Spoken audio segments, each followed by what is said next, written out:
kalian pernah kepikiran gak sih gambar sebelum tadi itu apa?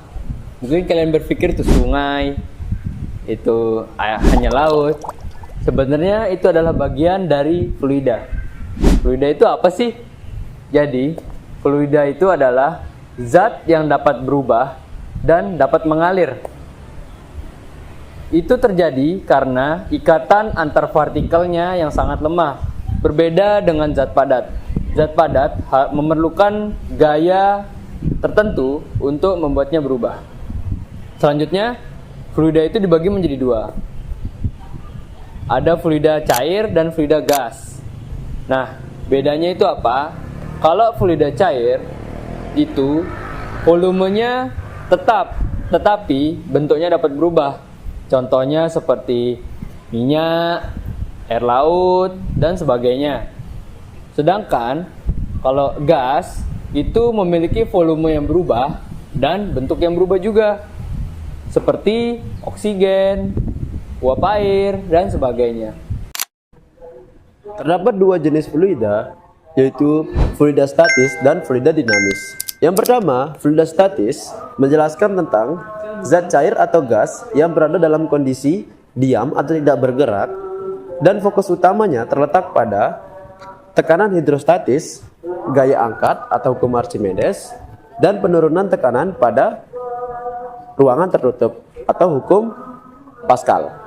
Yang kedua, ada fluida dinamis, yaitu menjelaskan tentang zat cair atau gas yang berada dalam kondisi bergerak atau mengalir. Perhitungannya mencakup tentang kecepatan, debit, dan penampang luas pipa dengan persamaan kontinuitas. Meskipun fluida itu tampak tenang dan tampak diam, ternyata terdapat aktivitas yang terjadi di dalamnya. Nah, pada dasarnya setiap materi itu memiliki massa. Begitu juga dengan fluida. Fluida akan berinteraksi dengan adanya gaya gravitasi bumi. Nah, teman-teman, penasaran nggak apa aja sih fenomena-fenomena yang terjadi pada fluida? Di antaranya, yang pertama, hukum Pascal. Hukum Pascal merupakan teori fisika yang mengatakan bahwa tekanan yang diberikan pada sebuah fluida atau zat cair dan zat gas pada ruangan tertutup akan diteruskan pada ruangan tersebut dan besarnya akan sama. Kemudian yang kedua adalah hukum Archimedes, di mana pada hukum Archimedes ini mengatakan bahwa setiap benda yang kita celupkan, baik itu sebagian maupun secara menyeluruh, akan memiliki gaya angkat ke atas atau gaya apung, di mana besar gaya apungnya akan sama dengan besar fluida yang kita pindahkan. Nah, yang ketiga yaitu tekanan hidrostatik, di mana tekanan hidrostatik ini akan kita banyak bahas dalam video pembelajaran kali ini. Di mana tekanan hidrostatik artinya adalah tekanan yang diberikan oleh fluida pada zat cair yang dipengaruhi oleh kedalaman tertentu akibat adanya gaya gravitasi bumi. Oke, teman-teman sebelumnya tahu nggak sih siapa pelopor dari tekanan hidrostatis ini? Jadi ada 3 tokoh utama dalam penemuan tekanan hidrostatis ini. Yang pertama ada Archimedes. Archimedes adalah seorang filsuf dari Yunani. Ia salah satu pelopor dari teori Archimedes. Sebenarnya gaya apung itu terjadi karena adanya perbedaan tekanan hidrostatis di bawah benda dan di atas benda. Selanjutnya ada Simon Stevin. Simon Stevin adalah seorang fisikawan dan matematikawan. Dia adalah orang yang dapat merubah tentang tekanan hidrostatis ini menjadi secara sistematis, ada secara rumusan seperti ini. Nah, si Stevin ini mengatakan bahwa tekanan zat fluida itu tidak terpengaruh kepada seberapa banyak fluidanya, bagaimana bentuk fluidanya, dan seberapa luas fluida tersebut. Tekanan itu terpengaruh terhadap bagaimana bentuk gravitasinya, bagaimana jenis dari airnya, dan bagaimana kedalaman dari air tersebut atau dari benda tersebut. Selanjutnya ada Blaise Pascal. Blaise Pascal adalah seorang fisikawan dan matematikawan dari Prancis.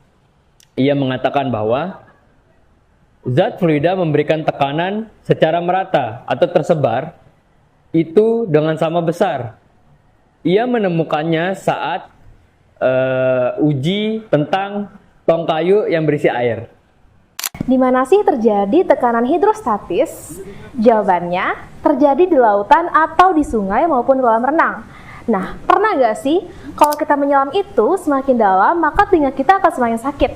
Jawabannya, karena massa jenis air dengan udara itu berbeda, di mana massa jenis air itu akan lebih besar, sehingga saat kita menyelam semakin dalam, maka hanya akan semakin besar dan tekanan hidrostatis akan menaik secara drastis. Pada suatu hari, Blaise Pascal bereksperimen dengan tong kayu dan juga sebuah pipa kurus dengan tinggi 10 meter. Mengapa? Karena dengan ketinggian pipa 10 meter ini, dia hanya membutuhkan air seteko air saja untuk membuktikan bahwa tekanan hidrostatisnya benar-benar kuat. Dan kenapa memilih tong kayu? Karena Blaise Pascal paham tentang cara kerja tekanan tersebut. Tekanan hidrostatis ini dapat bekerja pada wadah yang tertutup, sehingga ketika dia menambahkan seteko air pada pipa yang lurus itu, sehingga air yang dalam pipa itu penuh, menyebabkan tekanan yang sangat besar dan membuat tong itu pecah. Hal ini yang membuat bahwa teori-teori dan asumsinya tentang tekanan hidrostatika benar-benar terbukti dan berpengaruh pada dunia engineering. Selanjutnya, bagaimana sih cara kerja dari tekanan hidrostatis itu? Ada 3 prinsip utama dari tekanan hidrostatis. Yang pertama, air memiliki berat. Air itu memiliki berat karena adanya pengaruh gravitasi yang diberikan oleh bumi, sehingga air itu tertarik ke inti bumi. Selanjutnya, air memberikan tekanan ke segala arah. Anggap ini sebuah benda. Ketika benda ini dicelupkan ke dalam air itu akan memberikan tekanan ke depan, ke samping, ke kiri kanan atas bawah dari benda tersebut. Selanjutnya, poin yang ketiga, semakin dalam maka tekanan semakin besar. Artinya, anggap air itu sebuah lapisan. Jika benda ini masuk kepada lapisan yang paling bawah, benda ini juga akan menahan berat yang ada di lapisan atasnya. Ini dia jatuh kameranya. Maksudnya Jadi antara gaya gravitasi dan bumi. Ulang dah. Atau hidrolik statik. Salah. Coba lihat. Bentuk. Diam atau tidak bergerak. Ganti.